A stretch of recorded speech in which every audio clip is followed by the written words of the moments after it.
মায়েরা, বোনেরা, আপনার স্বামী যদি আপনার উপর নাখোশ থাকে, আপনার ইবাদত আপনাকে বাঁচাতে পারবে না। বিশ্বনবী ফাতেমাকে বললেন, ফাতেমা তুমি বিশ্বনবীর মেয়ে হতে পারো, কিন্তু আলী যদি তোমার উপর নাখোশ থাকে তোমার সব শেষ, সব শেষ।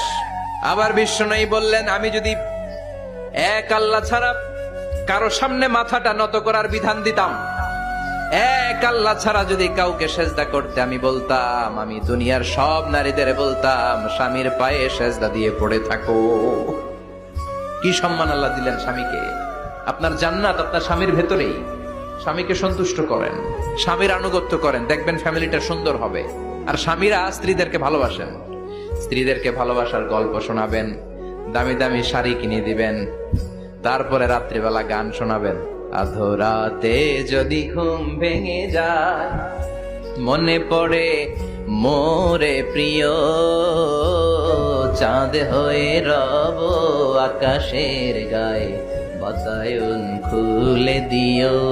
এই গানগুলো শুধু বউয়ের গান, শালীর গান না, বাবির জন্য না, চাচাতো বোনের জন্য না।